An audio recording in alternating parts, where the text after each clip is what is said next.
Channel 24+ news के खास विशेष मनमोहक एक अच्छा इंसान बनाने वाला और प्रसन्नता देने वाला, आनंद देने वाला, अच्छा स्वास्थ्य देने के टिप्स बताने वाला, अच्छी इंसानियत के जो है गुर बताने वाला पुनरुत्थान कार्यक्रम में आपका हार्दिक स्वागत है, अभिनंदन है, सत्कार है। पुनरुत्थान कार्यक्रम में हम प्रतिदिन नए नए विषयों के साथ प्रवेश होते हैं और वो विषय जो है हमारा व्यक्तित्व विकास करते हैं। तो आज हम एक ऐसे विशाल विषय को लेकर के आपके सामने उपस्थित हो रहे हैं। आज का हमारा विषय है भारतीय दर्शनों में मानवतावादी दृष्टिकोण। दर्शकगण, श्रोतागण, विषय बहुत विशाल है और इस विषय के अंदर दो बातें मुख्य आई है, भारतीय दर्शन, मानवतावादी दृष्टिकोण। हम पहले एक एक को परिभाषित करेंगे कि भारतीय दर्शन से क्या अर्थ है। भारत एक धर्म प्रधान देश है, आचार प्रधान देश है और अध्यात्म प्रधान देश है और अहिंसा में विश्वास करता है, मूल्यों के अंदर विश्वास करता है, मानवतावादी दृष्टिकोण में विश्वास करता है। और आज भारतवर्ष के अंदर मैं जो है ऑथेंटिक फिगर आपको देना चाहता हूँ कि जो विश्वविद्यालयों पर जहाँ पर उच्च शिक्षा दी जाती है वहाँ पे फिलॉसफी डिपार्टमेंट के अंदर 55 तरह के धर्म दर्शनों के बारे के अंदर पढ़ाई करवाई जाती है। इसका अर्थ ये हुआ कि हमारे सारे भारतीय दर्शन एक रूफ के नीचे आ गए हैं कि भारत एक निरपेक्ष देश है। भारत को में धार्मिक स्वतंत्रता हमारे संविधान के अंदर सारे विषय पढ़ाए जाते हैं और सर्वधर्म संभाव होता है कि हर एक धर्म वाला दूसरे धर्म वाले का संभाव करे। यही भारत की विशेषता है। इसलिए भारत के लिए कहा जाता है कि अनेकता में एकता है, यूनिटी अमॉन्ग द डाइवर्सिटी। हमारे यहाँ बहुत सी जातियाँ हैं, बहुत से धर्म हैं, बहुत सी संस्कृतियाँ हैं, बहुत सी तरह की आइडियोलॉजी है, बहुत तरह के मतांतर है, लेकिन सब कुछ होने के बाद भी हमारा जो तिरंगा झंडा है उसमें हम सभी एक है। भारत का हर नागरिक किसी भी इमरजेंसी के अंदर एक हो जाता है क्योंकि वो उसको भारतीयता का पाठ पढ़ाया जाता है। और ये भारतीयता का पाठ कहाँ से पढ़ाया जाता है कि हर धर्म दर्शन के अंदर मानवतावादी दृष्टिकोण है। हर दर्शन के अंदर जो है लक्ष्य सबका सेम है।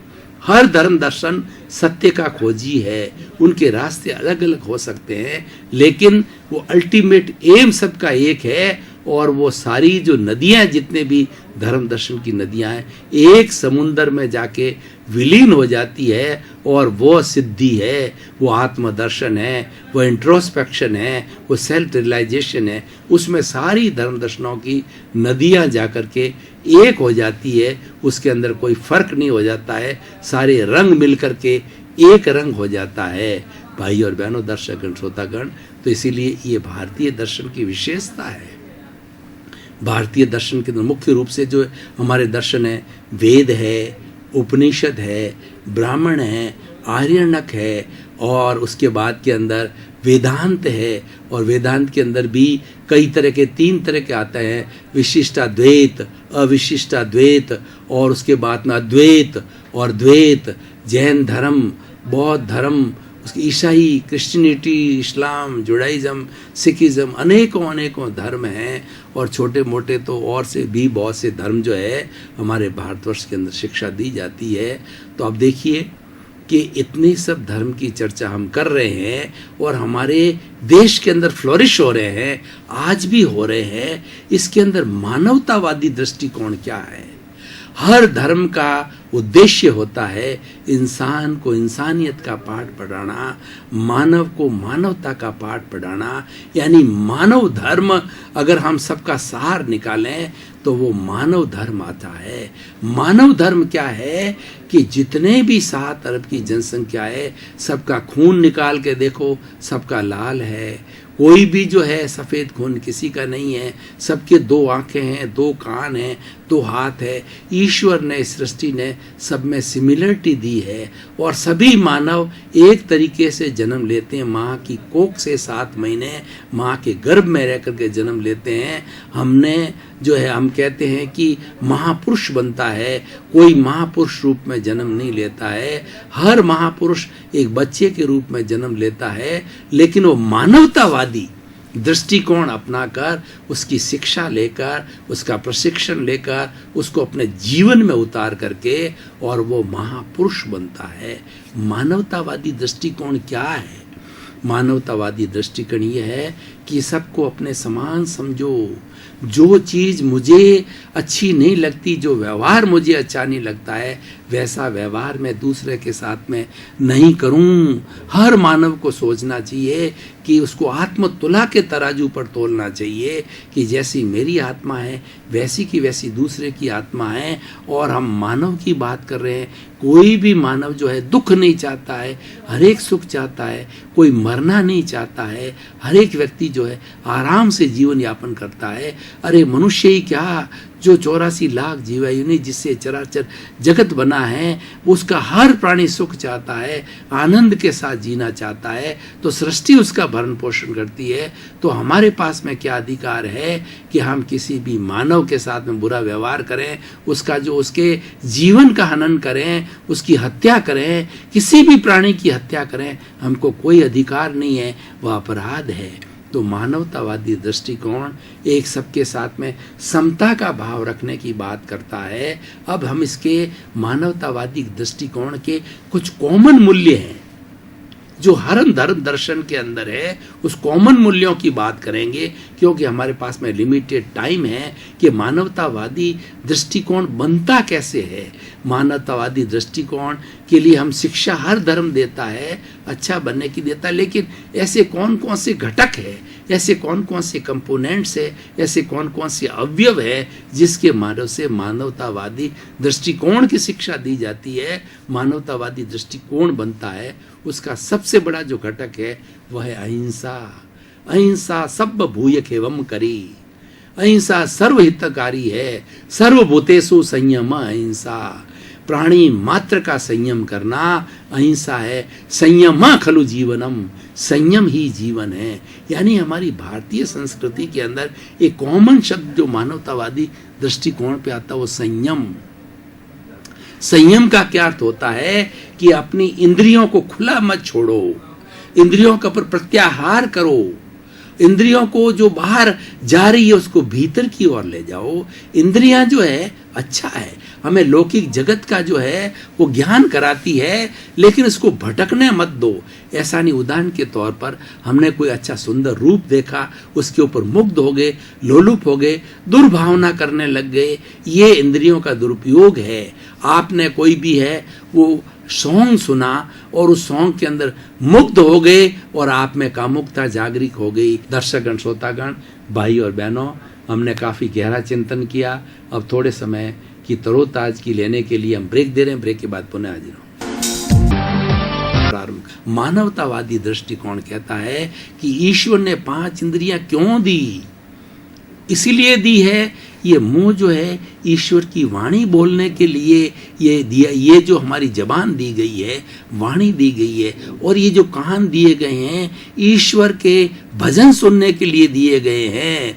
और उसके बाद के अंदर जो हाथ और पांव जो हमको, यानी हमको ये जो चमड़ी दी गई है, ये चमड़ी है परोपकार का कार्य करने के लिए दी गई है, सेवा का कार्य करने के लिए दी गई है, क्योंकि हमारे पर समाज का ऋण है। हमारे पास 4 तरह के ऋण हैं। सबसे पहले देव ऋण कहलाता है, यानी ईश्वर की भक्ति करने से देव ऋण उतरता है। और दूसरा पितृ ऋण होता है, माता पिता का हमारे पर बहुत उपकार है, माता पिता की सेवा करने से वो पितृ ऋण उतरता है। और तीसरा जो ऋण होता है हमारे पे होता है, समाज का ऋण होता है। समाज हमको पहचान देता है, समाज हमको नाम देता है, समाज हमारी प्रेस्टीज बनाता है, समाज हमको बड़ा बनाता है, तो उसका हमारे पे बहुत बड़ा ऋण है, वो ऋण चुकाना चाहिए। गुरु का ऋण होता है, गुरु हमको शिक्षा देता है, अच्छा इंसान बनाता है, मानवतावादी बनाता है। तो गुरु की सेवा करके, गुरु के इंगित को सुन करके, अच्छे रास्ते पर चल करके, गुरु क्या चाहता है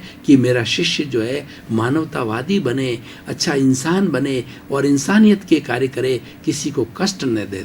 तो भाई और बहनों, दर्शकगण, श्रोतागण, अहिंसा अहिंसा एक ऐसा सार्वभौम सत्य है, यूनिवर्सल ट्रुथ है, और ये त्रैकालिक है, और ये सबका कल्याण करने वाली है। और जितने भी धर्म दर्शन जिनकी आज बात कर रहे हैं, अहिंसा माँ की कोख से जन्मे हैं। अहिंसा हमारी माँ है, संपूर्ण धर्मों की, संपूर्ण अच्छाइयों की माँ है। और इसीलिए आज देखिए कि महात्मा गांधी ने अहिंसा का कितना बड़ा सुंदर उपयोग किया, टूल बनाया। सत्याग्रह में अहिंसा और सत्य दो बड़े टूल थे। इसके माध्यम से जो पूरे विश्व के अंदर राज करने वाली ब्रिटिश गवर्नमेंट थी, उसकी जड़ों को उखाड़ दिया, उनको मजबूर कर दिया कि तुम्हारा देश छोड़ करके चले जाओ, और चले भी गए। वो एक इतना कहना चाहिए भव्य जो सिद्धांत का एप्लीकेशन थी, उसको विश्व ने माना। आज विश्व के अंदर 210 देश है जो कि यूएनओ के अंदर जो है सभी सदस्य हैं। उन्होंने महात्मा गांधी का जन्मदिन के उन्होंने रिवोल्ट किया, उन्होंने सत्याग्रह किया, उन्होंने डंडे खाए, उन्होंने जो है क्या उपवास किया, और उन्होंने डंडी मार्च किया, लेकिन कहीं पर हिंसा नहीं होने दी। अहिंसा के माध्यम से सारा कार्य किया। जो सेना बनाई वो अहिंसा की सेना बनाई, पीस जो है की सेना बनाई उन्होंने, और उसके आधार पर ये कार्य किया। तो 2 अक्टूबर को पूरा विश्व जो है अहिंसा दिवस मना रहा है। तो भाई और बहनों, अहिंसा की बात कर रहा था मैं। और दूसरा हम घटक लेते हैं हमारी भारतीय संस्कृति का, सद्भावना। देखिए कितना सुंदर शब्द है अपने पास में। सद्भावना का अर्थ होता है किसी का अहित चिंतन मत करो, खुद का भी अहित चिंतन नहीं करना। हम दूसरे का अहित चिंतन क्यों करें? हमें पॉजिटिव थिंकिंग जो रखनी चाहिए। एक उदाहरण के तौर पर बताता हूँ कि गुरुजी ने अपने ब्लैक बोर्ड के ऊपर जो एक लाइन खींची और अपने शिष्यों को, बच्चों को कहा कि इस लाइन को छोटा कर दो। एक शिष्य खड़ा हुआ, उसने लाइन को एक तरफ से मिटा दिया। जो लाइन 6 इंच की थी वो 5 इंच की रह गई। अब दूसरा एक शिष्य खड़ा हुआ, तो कितना पॉजिटिव थिंकिंग वाला था। पहला जो शिष्य तो नेगेटिव थिंकिंग वाला था। पॉजिटिव थिंकिंग वाले ने जो 6 इंच की लाइन के नीचे उसने 8 इंच की लंबी लाइन जो है वो लगा दी। ये पॉजिटिव थिंकिंग है। आप प्रोग्रेस कीजिए, खूब प्रोग्रेस कीजिए, बड़े से बड़ा बनिए, लेकिन दूसरों का डिस्ट्रक्शन करके नहीं, दूसरों का जो है नेगेटिव थिंकिंग करके नहीं, दूसरों की ईर्ष्या करके नहीं, और दूसरों का जो है कहना चाहिए निंदा करके नहीं। अपनी योग्यता के आधार पर बढ़िए। जो शक्ति आप दूसरों की जो है वो निंदा करने में लगाते हैं, और दूसरों की जो है वो किसी भी तरह की जो घृणा में लगाते हैं, वो शक्ति अगर आप अपने पॉजिटिविटी में लगावें तो आगे बढ़ते रहेंगे। भाई और बहनों, दर्शकगण, श्रोतागण, मैं आपको एक उदाहरण के तौर पे बताना चाहूँ कि एक जो है 2 पड़ोसी पास से, एक पड़ोसी बेचारा अपने भाग्य से, पॉजिटिव थिंकिंग से मेहनत करते करते आगे बढ़ता जा रहा था, लेकिन दूसरा जो पड़ोसी था वो बहुत जलन रखने वाला था। उसने क्या है कि देव को वश में करने के लिए उसने साधना की, देव वश में हो गया। उसने ये कहा कि ये जो बढ़ रहा है इसका जो है वो इसकी सब चीज़ को आप घटाते जाइए, इसका कम करते जाइए। तो आखिर करते करते उसने कहा कि इसकी एक जो उसके पास में जो है वो जितना मेरे पास है उतने पास में कर दो, यानी उसकी एक आंख फोड़ दी। तो आखिर में उसकी भी आंख फूट गई। तो इस तरीके से ये घटना आती है कि ईर्ष्या कितनी बुरी चीज़ है। देवता से उसने वरदान मांगा, वो उसके ही गले में आ गया। तो भाई और बहनों, दर्शकगण, श्रोतागण, मैं कहना चाहता हूँ कि जो हमारी सद्भावना का वातावरण अच्छा है, घर में सद्भावना होनी चाहिए, हर परिवार के सदस्य के प्रति सद्भावना होनी चाहिए। हमारा जो माइंड सेट है उसके अंदर दुर्भावना शब्द आना ही नहीं चाहिए कि हमारे शुभ भावों को इतना ऊंचा खड़ा कर दो माइंड के अंदर कि दुर्भावना को जगह ही नहीं मिले। एक बड़ा कमरा है वो कि फुल्ली पैक्ड है, उसके अंदर खड़ा रहने के लिए जगह नहीं है, तो वहाँ पर आदमी कैसे घुसेगा? तो हमारे 24 घंटे के अंदर हमें सद्भावना, हमारी पॉजिटिव थिंकिंग को बढ़ा करके रखिए, तो कभी भी दुर्भावना को भीतर आने की जगह नहीं मिलेगी। और ऐसा हमारा कहा जाता है कि व्यक्ति के अंदर जितनी पॉजिटिव थिंकिंग होती है उतनी उसका ओरा शुद्ध होता है, उसकी पॉजिटिविटी बढ़ती है, और जितनी पॉजिटिविटी बढ़ती है उतनी प्योरिटी बढ़ती है, और प्योरिटी बढ़ते बढ़ते एक दिन आत्मा जो है वह एक सूर्य के समान हो जाती है, और वो सिद्धि को, वो एब्सोल्यूट ट्रुथ को प्राप्त कर लेती है और वह सूर्य के समान एब्सोल्यूट ट्रुथ को प्राप्त करके वो सिद्धि को, मुक्ति को प्राप्त हो जाती है। इसलिए भाई और बहनों, दर्शकगण, श्रोतागण, मानवतावादी दृष्टिकोण का दूसरा घटक है सद्भावना। तीसरा घटक मैं बताना चाहता हूँ नैतिकता। जो व्यक्ति नैतिक होगा वो किसी का शोषण नहीं करेगा। हमेशा हमें एक नैतिकता की जो देवी है उसको हमारे प्रतिष्ठान में बिठाना देना चाहिए। यानी हम चाहे शिक्षक हैं, हम चाहे एडवोकेट हैं, चाहे हम बिजनेसमैन हैं, चाहे कोई भी कार्य करते हैं, तो उस ऑफिस के अंदर नैतिकता की देवी को बिठाना चाहिए। Honesty is the best policy. जो नैतिक मॉरलिटी की जो देवी है उसको बैठाना चाहिए। जो मॉरलिटी वाला व्यक्ति होगा किसी के साथ शोषण नहीं करेगा, कोई अपराध नहीं करेगा और वह सबसे बड़ा धार्मिक होगा। क्योंकि नैतिकता और धार्मिकता एक सिक्के के दो पहलू हैं, एक दूसरे के कॉम्प्लीमेंट्री है, एक दूसरे के पूरक है। तो इस तरीके से नैतिकता एक ऐसा मूल्य है कि जो कि अगर हमें पढ़ाया जाए, इस दृष्टिकोण, मानवतावादी दृष्टिकोण में रखा जाए, तो हम अच्छे इंसान बन सकते हैं। और अच्छा इंसान होगा वो किसी को दुख नहीं देगा, वो 24 घंटे यही महसूस करेगा कि प्राप्त मन वचन काया से, मेरे प्राप्त मन वचन काया से जगत के किसी जीव को किंचित मात्र भी दुख ना हो। हे ईश्वर, मुझे ऐसी शक्ति दो, जागृति दो। यानी वो गॉड फियरिंग होगा। जो मानवतावादी दृष्टिकोण जो है स्पिरिचुअलिटी से आता है कि हमको भगवान को जो है हम साक्षी रख के बात करते हैं कि भगवान प्योर है। इस दुनिया के अंदर बिल्कुल एब्सोल्यूट प्योर तत्व है, वो गॉड है। जो अच्छाइयों का पुंज है वो गॉड है और वो हमारे सामने आदर्श है। हमें वैसा बनना है। हम अच्छे आदर्श को रखते हैं तो हम निश्चित रूप से अच्छे बनते हैं। तो मानवतावादी दृष्टिकोण को प्राप्त करने के लिए, मानवतावादी दृष्टिकोण से शिक्षा देने के लिए मैंने बात बताई अहिंसा, और दूसरी जो मैंने बात बताई नैतिकता की बात, सद्भावना की बात। अब मैं आता हूं मैत्री की बात।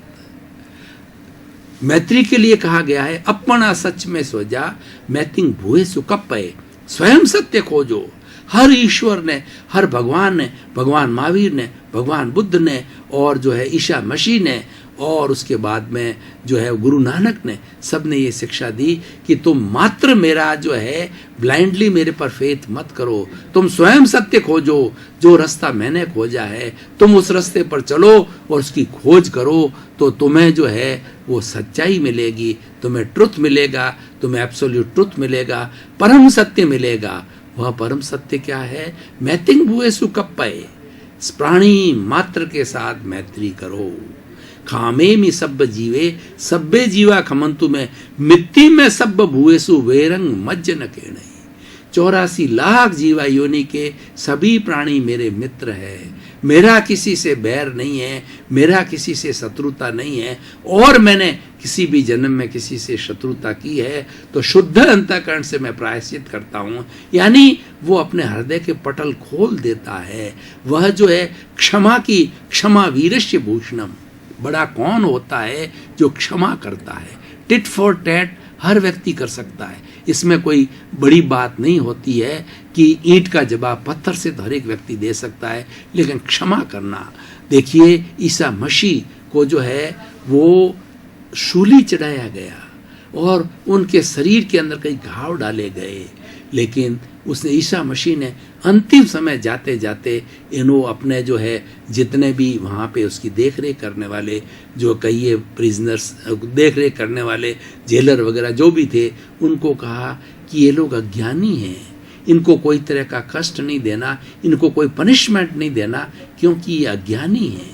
दर्शकगण, श्रोतागण, भाई और बहनों, आपका बहुत बहुत धन्यवाद। पुनरुत्थान कार्यक्रम आज टॉक ऑफ द टाउन बन रहा है, प्रसिद्ध हो रहा है, फेमस हो रहा है, सब जगह इसकी शहर के अंदर चर्चा है। उसका कारण ये है कि आप इसको देखते हो, आप इसको विश्लेषण करते हो, आप एक दूसरे के साथ इंटरेक्शन करते हो और इसकी अच्छाइयों को बताते हो। और जब अच्छाइयाँ समाज के अंदर फैलती है तो एक अच्छे समाज का निर्माण होता है। पुनरुत्थान कार्यक्रम का मुख्य कारण पॉजिटिव थिंकिंग देना है। सर्वे भवन्तु सुखिनः, सर्वे भवन्तु निरामया। जगत कल्याण करना है। और कल्याण कैसे करना है? पॉजिटिव थॉट्स के माध्यम से, पॉजिटिविटी माध्यम से इसी क्रम में आपका जीवन आनंदमय हो, मंगलमय हो और खूब सुख के साथ, आनंद के साथ, परिवार के साथ जीवन यापन कर शतायु दीर्घायु होकर खूब समाज का परोपकार करें। यही पुनरुत्थान कार्यक्रम का उद्देश्य है।